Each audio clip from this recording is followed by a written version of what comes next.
우리 1절부터 3절까지 우리 한 목소리로 같이 봉독하겠습니다. 시작.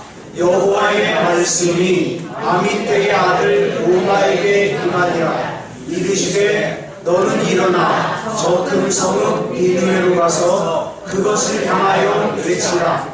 그 악독이 내 앞에 상달되었음이니라 하시니라.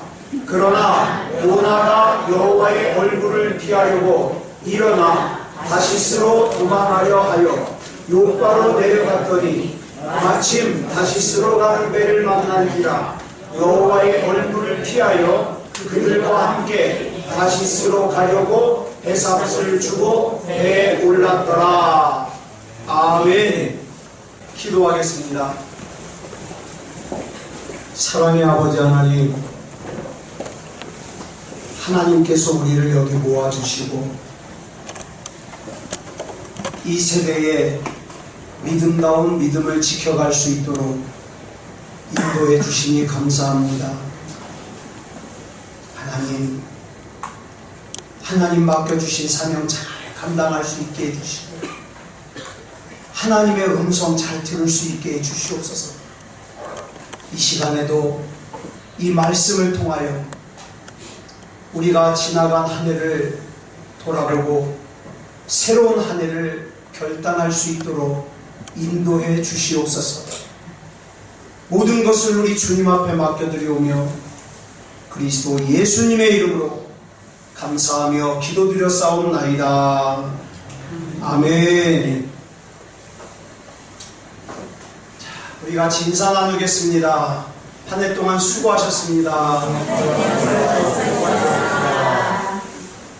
우리가 주일마다 인사를 이렇게 나누는데 저는 사실 이 송구영신 예배에 모여서 이 인사를 나누면요 뭉클해요. 왜냐하면 여러분들이 1년 동안 어떻게 살아오셨는지를 정확하게 몰라도 대충 알잖아요. 참 애들 쓰셨습니다. 우리 주님 안에서 하여튼 좋은 거 기대하시고 승리 기대하시면서 또 새로운 한 해를 우리가 살았으면 좋겠습니다. 우리 시간에는 요나서 1장 1절부터 3절 말씀까지 읽었습니다. 말씀의 제목은 사실과 믿음의 대결입니다. 사실과 믿음의 대결. 사도 바울은요 빌립보서 2장 25절에서 우리를 뭐라고 소개했느냐? 함께 군사된 자라고 소개했습니다. 함께 군사된 자. 디모데후서 2장 3절로 4절에서는 3번이나 우리를 병사라고 소개했고요. 빌레몬서 1장 2절에서는 우리를 한 번 병사라고 소개했습니다. 이렇게 우리는 영적인 전쟁에 부르심을 받은 그리스도의 군사예요.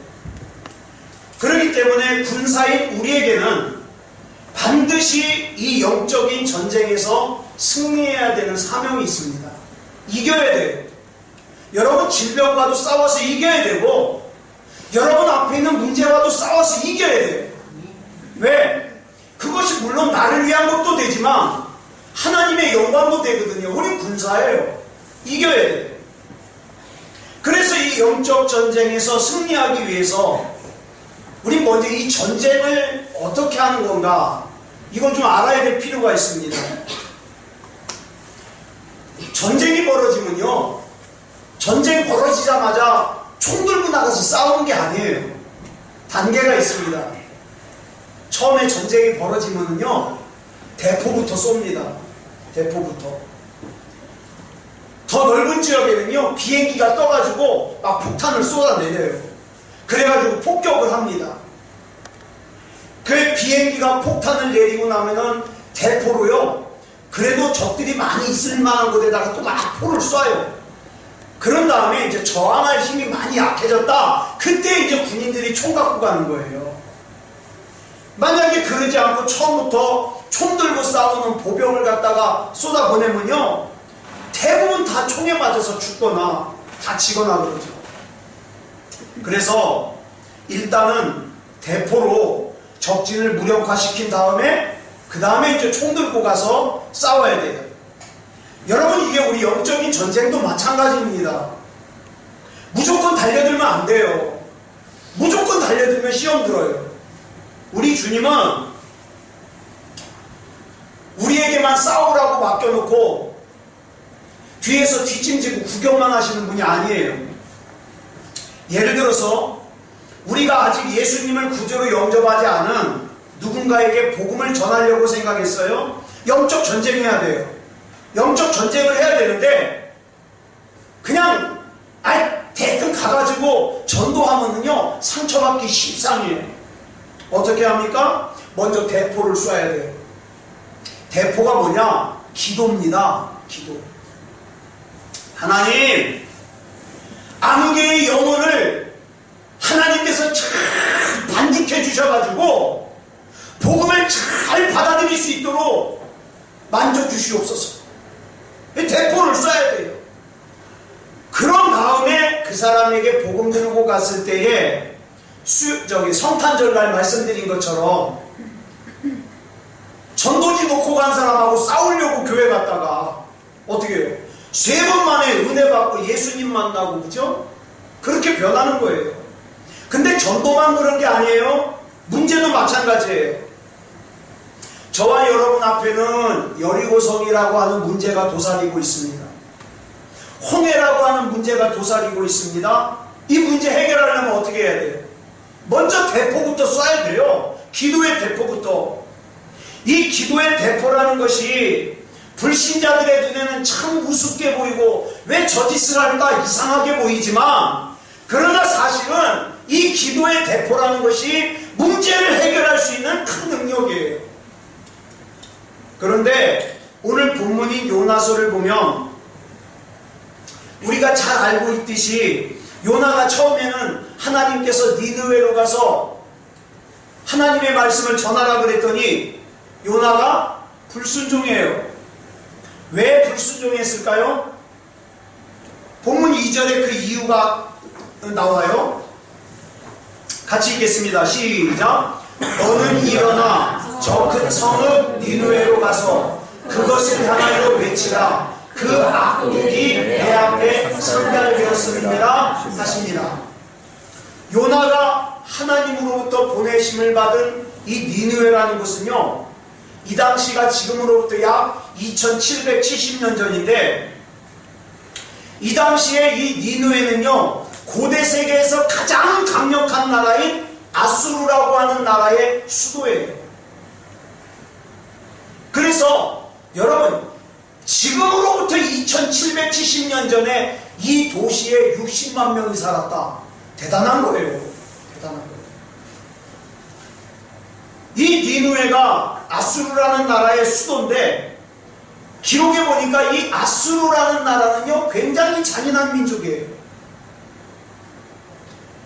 몇 가지를 소개해보면, 이 아수르가 어떤 성을 갖다가 공격해서 정복을 하죠. 그러면 그 성의 왕 또는 그 성의 성주의 머리를 잘라요. 목을 잘라가지고 그 머리만 묶어가지고 그 아들 목에다가 걸어요. 그리고 그 아들이 성을 돌게 해요. 그러니까 저항할 아예 의욕조차 없게 만드는 거죠. 무섭게. 또 여러분, 성경에 보면 이런 내용 자주 나옵니다. 아이벤 여자의 배를 갈랐다는 얘기가 나와요. 이게 아수르예요. 이게 아수르. 네? 또 여러분, 예수님이 지신 십자가형 있죠? 그 십자가형을 원조를 거슬러 올라가 보니까 이게 누가 만든 형벌이냐? 아수르 사람들이 싸우고 나서 패장병들 있잖아요. 또 적의 포로 있잖아요. 적의 군인들을 갖다가 잡아다가 처참하게 죽인 게 십자가예요. 그게 이제 로마 시대에 오면서 사형도구가 된 거죠. 여러분, 이 아수르라는 나라가 이렇게 잔인한 나라예요. 그리고 이 니느웨는요, 도시 규모만 큰 것이 아니라 요나가 이 당시 이스라엘 선지자인데, 이스라엘을 비롯해가지고 그 주변에 있는 여러 나라에서 조공을 거둬들여요. 조공. 조공만 받아도 부유해. 굉장히 부자예요. 풍성해요. 그래가지고 이 니누웨의 교만함이 하늘을 찔러요. 그래서 아수르의 왕이 사네립이라는 왕인데, 우리가 흔히 그러잖아요. 그 애굽의 왕은 바로라 그러잖아요. 바로 1세, 바로 2세. 아수르의 왕은 사네립이에요. 근데 이 사네립이 자기는 왕 중의 왕이라고 그래가지고 자기는 대왕이라고 불렀어요. 대왕. 그래서 성경에서 큰 성읍 니누웨라는 이름은 무슨 의미가 있느냐? 하나님과 대립하여 맞서고 하나님처럼 높아지려고 하는 교만한 세력, 이런 뜻이 있습니다. 그런데 중요한 것은 이게 사실이에요. 자, 니누웨가 세계 최강의 나라라는 도시라는 거, 세계 최강의 나라인 아수르의 수도라는 거, 이게 사실이에요. 속상하지만 이번에도 일본이 그잖아요. 우리 광개토 대왕 그 함 배에다가 뒤집어 씌우려고 그러다가 오히려 자기네들이 공개한 동영상이 자기네 발목을 잡아가지고 지금 국제적으로 망신당하고 있잖아요. 이게 나라가 약하면, 힘이 약하면요, 괜히 뺨만 꺼도 욕먹어요. 요번에 잘못했으면 그렇게 될 뻔했어요. 뺨 맞고 욕먹고. 그런데요, 이 니누웨가 강한 게 이게 사실이거든요. 요나의 나라인 이스라엘이 그 니누웨에 조공을 바칠 정도로 약하다는 것도 사실이에요. 이에 비해서 이런 사실 때문에 또 자기 나라를 괴롭히는 그 니누웨와 그 다음에 아수르가 참 미웠어요. 요나는 미웠어요. 그랬는데 그 미운 니누웨에다가 회개하고 용서받으라고 하나님이 말씀을 전하래요. 요나 생각에는 그냥 회개 안 하고 저러고 있다가 심판받아서 확 그냥 불이나 나버렸으면 좋겠는데 거기 가서 회개시키래요. 그래서 요나는 니누웨로 가서 복음을 전하라는 하나님의 말씀을 거역하고 반대 방향인 다시스로 도망가는 거죠. 다시스. 자, 우리는요, 많은 순간에 이게 옳은지 옳지 않은지 알아요. 이게 하나님의 뜻인지 아닌지 알아요. 문제는 우리 앞에 있는 사실이, 이 사실 때문에 이게 옳지 않다는 걸 알면서도 그 옳지 않는 걸 행할 때가 있어요. 하나님이 이걸 원하신다는 걸 알면서도 거역할 때가 있어요. 사실 때문에. 자, 한 예를 들어볼까요? 골리앗 앞에 이스라엘의 군사들이 섰어요. 사무엘상 17장 4절부터 7절을 보니까 골리앗을 설명을 하고 있는데, 간단하게 정리하면 골리앗의 키가 2m 97이에요. 서장훈이 그 옆에 있으면요, 애기 같아요. 골리앗의 벨트 길이가 150cm예요. 골리앗의 갑옷의 무게가 56kg예요. 이런 사람이 지금 눈앞에 있어요. 이게 사실이에요. 요즘 뉴스에서 팩트 그러는데 이게 사실이에요. 그러니까 나는 두려워하면 안 된다는 거 알아요.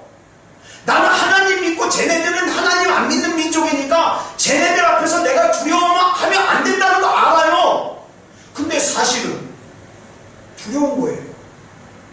눈앞에 보이는 사실은 두려운 거예요. 홍해 앞에서 이스라엘 백성이 벌벌 떨면서 모세를 원망하고 하나님을 원망한 건요, 그렇게 하면 안 된다는 거 얘네도 알아요. 하지만 넓게 펼쳐진 홍해가 앞에를 가로막고 있는 이 사실이잖아요. 뒤에서는 바로가 보낸 군사가 다시 잡아가려고 쫓아오고 있는 게 사실이잖아요. 그러니까 이렇게 하면 안 된다는 걸 알면서도 모세를 원망하는 거예요. 하나님 원망하는 거예요. 이게 사실의 능력이에요. 여러분, 죽은 나사로의 무덤 앞에서 누이 마르다와 마리아가 울고 있어요. 왜 울고 있어요? 오라버니 나사로가 병들어서 죽은 게 사실이잖아요. 죽은 지 사흘이나 지나가지고 벌써 송장 썩는 냄새가 나는 게 사실이잖아요. 그런데 나중에 오신 예수님이 걱정하지 말래요. 다시 살 거를 믿으래요. 아니 지금 내 눈앞에 죽은 게 사실인데, 송장 썩는 냄새 나는 게 사실인데 예수님은 부활을 믿으래요. 여러분, 이게 가능해요?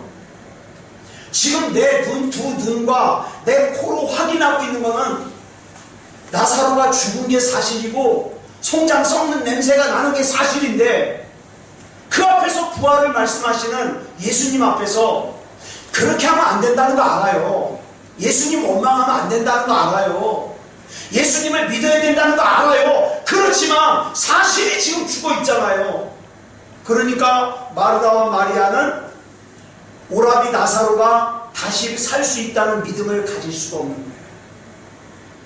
늦게 오신 예수님 원망하는 거예요.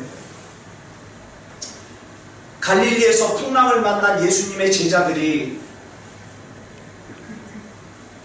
지금 타고 있는 배가 뒤집히려고 그래요.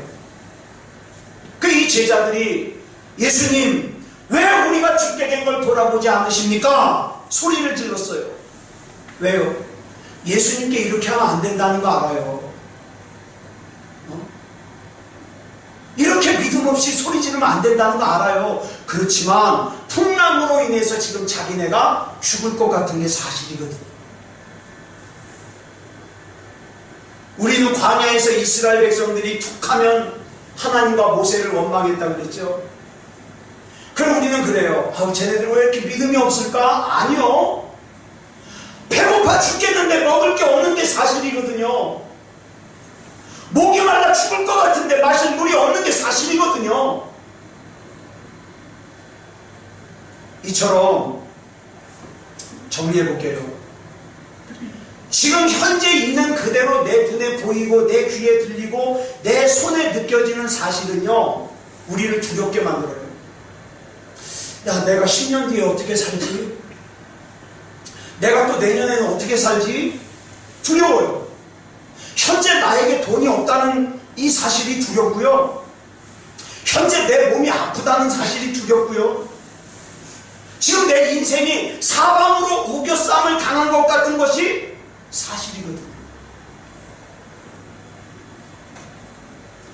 이 열악하고 부정적인 사실 앞에서 두려워 떨지 않을 사람이 누가 있겠어요? 근데 하나님은 자꾸 우리 보고 뭐라 그래요? 담대하래요. 염려하지 말래요. 염려거리가 지금 충만한 게 사실인데, 요나 역시도 니느웨라고 하는 부정적인 사실 앞에서 주눅이 들고 두렵고 니느웨에 대한 미움을 떨쳐버릴 수가 없는데, 하나님은 거기 가서 용서의 복음을 전파하래요. 그래서 요나가 하나님이 가라는 니느웨로 안 가고 다시스로 도망간 거예요. 저는 정말 요나가 이해가 돼요. 그러면 지금 이 순간 저와 여러분 앞에는 어떤 부정적인 사실이 버티고 있습니까? 정말 나도 믿음으로 살고 싶어요. 근데 이 사실만 생각하면 막 예배도 안 되고 기도도 안 되고 답답하고, 그런 부정적인 사실이 뭐가 있습니까? 돈 문제예요? 건강 문제예요? 앞으로 어떻게 살아가야 될까? 이 문제입니까? 아니면 아직도 내 사랑하는 가족이 예수님을 영접하지 못해가지고 이것이 가슴 아픈 거예요? 어떤 때는요, 정말이에요, 이 부정적인 사실 때문에 기도도 되지 않고 예배에도 집중할 수 없어서 내가 이러면 안 된다는 걸 알면서도 요나처럼 하나님의 뜻과 반대 방향으로 가고 있는 내 자신을 발견하면 얼마나 속상하고 답답한지. 이 현실이 부정적일 때 요나는 하나님의 말씀을 거부하고 반대 방향으로 갔다는 거죠. 그런데 요나서 3장 4절 보겠습니다. 시작. 요나가 그 성읍에 들어가서 하루 동안 다니며 외쳐 이르되 40일이 지나면 니느웨가 무너지리라 하였더니, 이 성읍이 어느 성읍일까요? 이게 니느웨예요. 1장에서는 하나님이 가라고 하는 니느웨 반대 방향으로 가던 니느웨가 3장에 가더니 니느웨에 가가지고 어떻게 해요? 하나님 말씀을 증거하고 있어요. 이 중간에 무슨 일이 있었을까? 이걸 우리가 좀 보자 이 말이에요. 중간에 무슨 일이 있었을까? 도대체 요나에게 무슨 일이 있었길래 요나가 이 부정적인 사실을 극복하고 지금 니느웨에서 하나님의 말씀을 전하고 있을까? 이걸 알기 위해서 우리는 요나서 2장을 봐야 됩니다. 하나님의 말씀을 거역하고 니느웨와 반대 방향에 있는 다시스로 가는 배를 탄 요나가 지중해 바다 한가운데에서 풍랑을 만났어요. 그래 배에 탄 사람들이 제비를 뽑았는데 도대체 어떤 인간이 하나님 앞에 범죄해가지고 우리가 이 풍랑을 만났냐? 제비 뽑았더니 요나가 딱 뽑혔네. 그래가지고 요나는 선원들에 의해서 풍랑이 이르는 바다 위로 던져졌어요. 자, 들으세요. 이거는 죽음이에요, 인간은. 그죠? 풍랑이 있는 바다 위로 던져졌다는 거는 죽은 거예요. 그러면 이 사실은 아까 우리가 앞에서 살펴본 부정적인 사실보다 더 심해요, 덜해요? 심해요. 아까는 부정적인 사실이지만 이건 뭐예요? 이건 죽음과도 같은 사실이에요. 지금 요나는 부정적인 사실을 피해서 도망가다가 뭘 만난 거예요? 죽음과도 같은 사실을 만난 거예요. 전 그런 사람 많이 봤어요.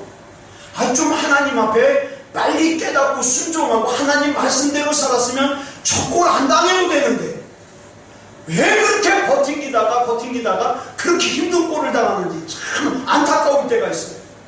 그때 느끼는 게 뭐냐면 그 부정적인 사실 앞에서 하나님 앞에 믿음을 가졌다면, 순종을 했다면 죽음과도 같은 사실은 안 만날 거 아니에요. 근데 꼭 죽음과도 같은 사실을 만나야 돌아오더라.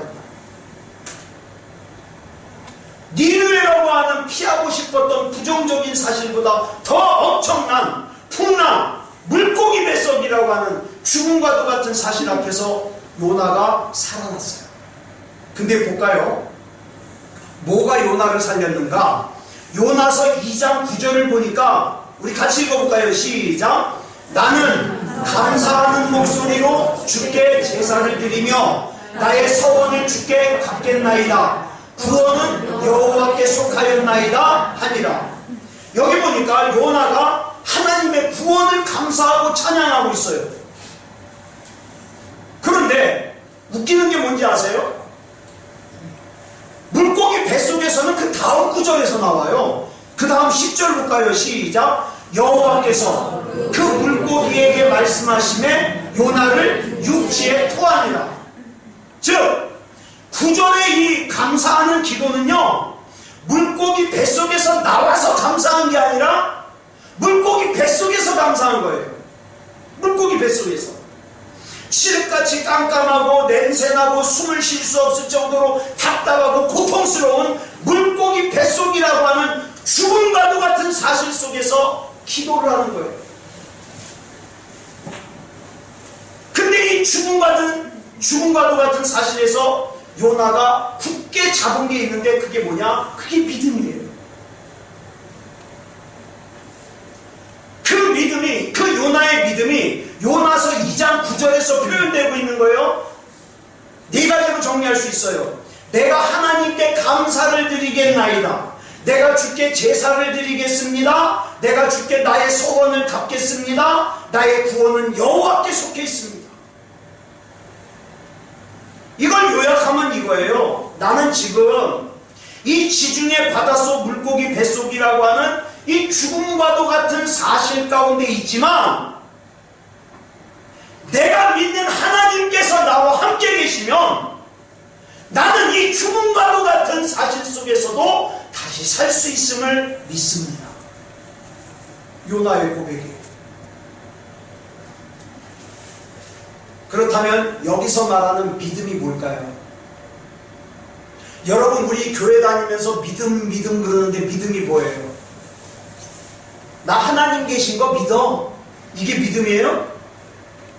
나 천국도 있고 지옥도 있는 거 믿어. 그럼 믿음이에요? 잘 들으세요. 그렇게 알고 있는 믿음은 능력이 하나도 없습니다. 자, 그러면 여기서 말하는 믿음이 뭘까?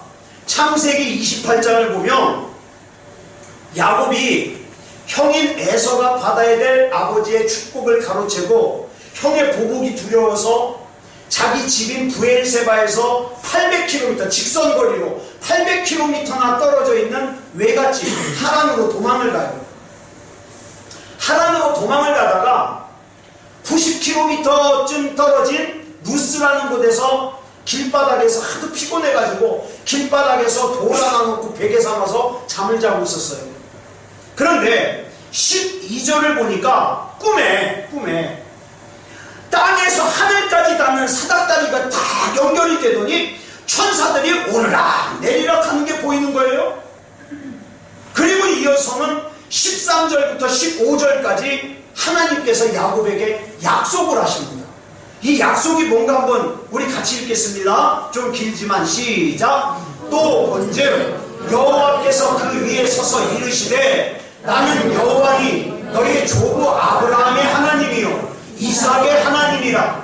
네가 누워있는 땅을 내가 너와 네 자손에게 주리니 네 자손이 땅의 티끌같이 되어 네가 서쪽과 동쪽과 북쪽과 남쪽으로 퍼져나갈지며 땅의 모든 족속이 너와 네 자손으로 말미암아 복을 받으리라. 내가 너와 함께 있어 네가 어디로 가든지 너를 지키며 너를 이끌어 이 땅으로 돌아오게 할지라. 내가 내게 허락한 것을 다 이루기까지 너를 떠나지 아니하리라 하신지라. 하나님의 약속이에요. 얼마나 기가 막혀요. 그러자 이 약속을 들은 야곱이 잠에서 깨가지고 이게 중요한 거예요. 16절에서 이렇게 고백합니다. 시작. 야곱이 잠이 깨어 이르되 여호와께서 과연 여기 계시거늘 내가 알지 못하였도다. 믿음이 뭐예요? 여호와께서 과연 여기 나와 함께 계시는 걸 알고 깨닫는 게 믿음이에요. 이걸 알고 깨닫는 사람은 예배가 다르죠. 기도가 다르죠. 오늘 저와 여러분 앞에도 참 여러 가지 걱정되는 사실들이 많이 있을 거예요. 너무 걱정이 돼가지고 깊은 잠도 못 자고, 예? 한숨 나오고 힘들고, 그죠? 저와 여러분을 가로막고 있는 니느웨와 같은 사실, 지중해 속의 물고기 뱃속과 같은 사실, 광야에서 나 혼자 버려진 것 같은 사실 있을 거예요. 이 사실들이 우리를 두렵게 해요. 내 환경이 전혀 변할 것 같지가 않아. 내가 아무리 예수 이름으로 선포해도 안 변할 것 같아. 왜? 내가 믿는 하나님은 막연한데 내 환경은 내 눈에 보이고 내 귀에 들리고 내 손으로 만져지고 사실이거든요. 그래서 지금 저와 여러분 안에서 믿음과 사실이 치열하게 싸워요.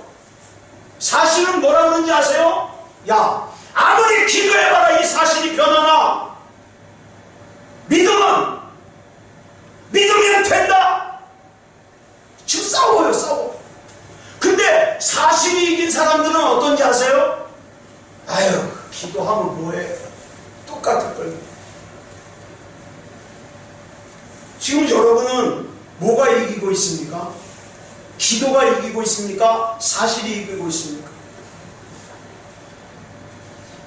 전혀 변할 것 같지 않은 이 사실을 변하게 하고 극복할 수 있게 하는 것이 뭐예요? 과연 여호와께서 여기 나와 함께 계시거든요. 이걸 깨닫는 거예요. 이게 믿음이에요. 이걸 못 깨달으면 교회 다니는 사람, 이걸 깨닫는 사람은 예수 믿는 사람. 근데 교회 다니는 사람과 예수 믿는 사람이 뒤섞여 있으니 그걸 우리는 구분을 잘 못해요. 그냥 성경책만 끼고 있으면 다 거룩해 보이지. 그러나 하나님은 다 아세요. 하나님은 다 아세요. 제가 지금 교회 다니는 사람인지 예수 믿는 사람인지 아신다니까요. 여러분, 예수님께서 감당하신 십자가 사건도요, 사실과 믿음의 싸움이었어요. 로마서 3장 23절을 보니까 뭐라 그랬습니까? 모든 사람이 다 죄를 범한 죄인이에요. 근데 로마서 6장 23절을 보니까 그 죄의 삭은 사망이에요. 그러니까 모든 사람은 다 죽어야 돼요. 그죠? 죄의 삭은 사망이니까 이게 사실이에요, 이게. 그럼 우리 같으면 사실이 그거니까 에이 그래 다 틀렸다, 그냥 죽게 내버려둬야지, 그러겠죠.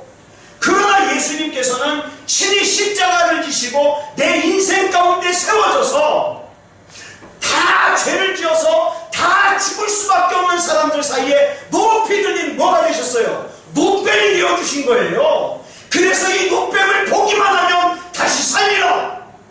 예수 그리스도를 구주로 영접하기만 하면 다시 살리라. 그랬는데 악한 마귀가 그 마음을 얼마나 꽉꽉 닫아버렸는지 아무리 그 말씀이 전파가 되어도 시큰둥한 거예요. 시큰둥한 거예요.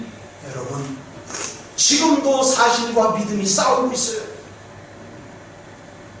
그런데 성경에 보니까 결국 뭐가 이겼냐? 믿음이 이겼어요. 믿음이. 사무엘상 17장에 나오는 다윗과 골리앗과의 싸움도 보세요. 사실과 믿음의 싸움이에요. 사실은 뭡니까? 지금 앞에 있는 골리앗은요 2m 97이에요 방패도 있어요, 칼도 있어요, 창도 있어요. 이건 부정적인 사실, 아니 이건 부정적인 사실 정도가 아니라 죽음과 같은 사실이에요. 근데 다윗은 17살이에요 그 다음에 가지고 있는 거는 돌멩이 5개 하고 막대기 하고, 이게 돼요? 그런데 다윗은 중요한 걸 하나 가지고 있었어요. 믿음. 과연 만군의 주 여호와 하나님이 나와 함께 계신가? 그래서 골리앗한테 달려간 거예요. 결국 뭐가 이겼어요? 믿음이 이겼습니다. 여리고성의 전투 역시 사실과 믿음의 싸움입니다. 여리고성은 눈에 보이는 철옹성이에요. 이건 부정적인 사실이에요. 그죠? 그런데 이스라엘은 어때요? 만군의 주 여호와 하나님이 과연 여기 우리와 함께 계시다. 그러니까 성을 하루에 한 바퀴씩 6일 동안 돌고 7일째 되는 날 7바퀴 돌으라는 이상하고도 엉뚱한 이런 요구에 어떡합니까? 순종하잖아요. 왜? 하나님이 우리와 함께 계시니까. 결국 믿음이 이겼습니다.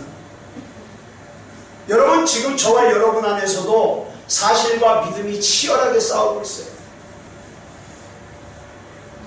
악한 마귀가 자꾸 저와 여러분에게 보여주는 사실은 어떻습니까? 기도해도 소용없다, 신실해도 소용없다, 순수해도 소용없다, 하나님 앞에 거룩해도 소용없다, 너는 끝났다, 인생 끝났다, 그냥 대충 살아라, 막 그러면서 요구해요. 그럴 때 떨치고 일어나는 거예요. 과연 여호와 하나님께서 나와 함께 계시니까 나는 이대로 끝나지 않는다. 예수 이름으로 선포하면서 그거 나가는 거예요. 사도 요한이 요한일서 5장 4절에서 이렇게 얘기했어요. 시작. 무릇 하나님께로부터 난 자마다 세상을 이기느니라. 세상을 이기는 승리는 이것이니 우리의 믿음이니라. 여러분, 믿음이 있으면 세상을 이겨요. 근데요, 왜 많은 사람들이 지는지 아세요? 믿음으로 이기려고 하는 게 아니라 지식으로 이기려고 그래요. 성경 지식으로, 어려서부터 들어온 말 지식으로. 성경 어디에도 지식으로 이긴다고 안 했어요. 믿음으로 이긴다고 그랬어요. 믿음으로. 그러니까 믿음으로 나가야 돼요. 사도 바울은 고린도후서 2장 14절에서 뭐라고 그랬습니까? 항상 우리를 그리스도 안에서 믿음으로 이기게 하시는 것을 뭐라고 표현했느냐? 그리스도를 아는 냄새라고 표현했어요. 눈에 보이지 않아도, 손에 잡히지 않아도, 귀에 들리지 않아도 하나님이 역사하실 걸 믿습니다. 하나님이 내 인생 가운데 역사하실 걸 믿습니다. 우리 가정에 역사하실 걸 믿습니다. 이 교회에 역사하실 걸 믿습니다. 믿음으로 나가는 게 이게 뭐예요? 그리스도를 아는 냄새예요. 이 그리스도를 아는 냄새를 얼마나 풍기고 있냐 이 말이에요. 이 믿음이 없으면 하나님 앞에 복 못 받아요. 이 믿음이 없으면 하나님 앞에 능력 못 받아요. 아무리 성경 지식이 많아도 믿음이 없으면 헛것이에요. 그래서 찬송가 450장 4절에서 우리 믿음의 선배들이 순교의 자리까지 나가면서 이렇게 찬송한 거 아니에요? 우리 4절만 불러볼까요? 시작! 금보다 귀한 믿음은 참고를 내도다. 이 진리 믿는 사람들 다 복을 받겠네. 아멘. 여러분, 이 사실을 이기는 믿음의 핵심이 뭐겠어요? 예수 그리스도예요. 예수 그리스도께서 과연 여기 계시거든요. 여기 계시거든요. 더 구체적으로 말씀을 드린다면 예수 그리스도의 십자가와 부활이에요. 그래서 요한 1서 5장 5절을 보니까 뭐라 그랬어요? 시작! 예수께서 하나님의 아들이심을 믿는 자가 아니면 세상을 이기는 자 누구냐? 예수께서 하나님의 아들이라는 걸 믿는다면요, 눈빛이 달라져요. 우리가 믿어야 되는 복음이 뭔지 분명해집니다. 우리가 전해야 되는 복음이 뭔지 분명해져요. 복음은 믿음입니다. 더 구체적으로 말하면 예수께서 진짜 하나님이심을 믿는 믿음이에요. 그리고 이 예수님께서 과연 나와 지금 함께 계시다는 것을 믿는 거예요. 그리고 이 믿음을 가진 우리가 세상을 이길 수 있다는 걸 믿는 거예요. 이 믿음이 저와 여러분을 지금 힘들게 하고 있는 이 부정적인 사실, 죽음과도 같은 사실, 이걸 이길 수 있습니다. 이길 수 있어요. 오늘 저와 여러분은 누구 한 사람 예외 없이 우리 앞에 있는 눈에 보이는 사실, 니누의 앞에서, 골리앗 앞에서, 여리고성 앞에서, 홍해 앞에서, 아, 내가 이거 선포했는데 안 되면 창피해서 어떡하나? 정말 우리 하나님은 능력 있는 하나님이심을 내가 믿겠는데, 아, 내 인생에는 안 그런 것 같아. 여러분, 빨리 믿음부터 점검하세요. 교회 다닌 지 몇 년이 중요한 게 아니에요. 여호와께서 과연 여기 나와 함께 계시다는 걸 내가 믿고 있느냐? 이거부터 점검해야 돼요. 이거부터. 말씀을 정리하겠습니다. 지금도 우리 안에서는요, 끊임없이 사실과 믿음이 싸워요. 성경을 제가 보니까 그래요. 무슨 내용은 다 다르지만 다 뭐예요? 핵심은 사실과 믿음이 싸우는 거예요. 사실은 그야말로 내 눈에 보이고 내 귀에 들리고 내 손에 잡히는 사실이지만, 의심할 수 없을 정도로 확실하지만, 그래서 나를 불안하게 하지만, 절망하게 하지만, 이 사실을 이길 수 있는 것은 믿음인데, 하나님께서 나에게 주시는 믿음은 막연해. 막연해. 그래서 여호와께서 과연 여기 나와 함께 계시거늘 이것이 믿어지지 않는 사람은요, 막연함만 남아있어요. 그래서 어떡합니까? 하나님 믿어도 소용없다는 생각이 자꾸 드는 거예요. 무슨 문제만 만나면 남한테 기도해달라고 자기 기도 안 해요. 왜? 자기 기도는 응답 안 해주실 것 같으니까. 아니요. 기억하세요. 믿음이 사실을 이깁니다. 믿음이 세상을 이깁니다. 믿음이 나의 질병을 이깁니다. 믿음이 나의 가난도 이깁니다. 믿음이 나의 실패와 절망과 낙심도 이깁니다. 이 나라의 팽배한 지금 악하고 더러운 사탄 마귀의 모든 계략도 다 이깁니다. 그렇기 때문에 믿음이 중요합니다. 믿음. 저는 이 믿음으로 저와 여러분이 2019년을 살았으면 좋겠습니다. 줌 있는 사람이 일어나 다 힘을 아파요. 여기 줌 있는 사람은 어떤 사람이에요? 하나님 알고 있는 사람 아니에요. 여호와께서 과연 여기 나와 함께 계시거늘 이거 믿는 사람이라면 한 사람도 좋고 두 사람도 좋고 우리 힘을 합하여서 함께 기도하자고요. 그래서 우리 개인을 묶고 있는 악한 마귀, 우리 가정을 힘들게 하고 있는 악한 마귀 다 물리쳐 이기자고요. 믿음이 이기네. 믿음이 이기네. 우리 기도하신 다음에 그다음에 하나님 말씀 이렇게 나누는 시간 갖도록 하겠습니다. 우리 기도하겠습니다. 지금은 우리 주 예수 그리스도의 크신 은혜와 성부 하나님의 극진하신 사랑하심과 성령 하나님의 감화감동 충만하심과 역사하심과 인도하심과 보호하심이 2018년을 우리 주님 은혜 가운데 떠나보내고 새로운 2019년을 맞이하는 예배를 우리 하나님 앞에 드리는 사랑하는 성도들과 가정과 이웃 위에 이제부터 영원토록 함께하여 주시사 일평생 사는 동안에 어떤 사실 앞에서도 능히 믿음으로 이길 수 있는 능력 있는 믿음을 가지게 하여 주셔서 하나님 앞에 귀하게 쓰임받는 하나님의 아들, 하나님의 딸이 되게 해주시기를 그리스도 예수님의 이름으로 간절히 축원하옵나이다. 아멘.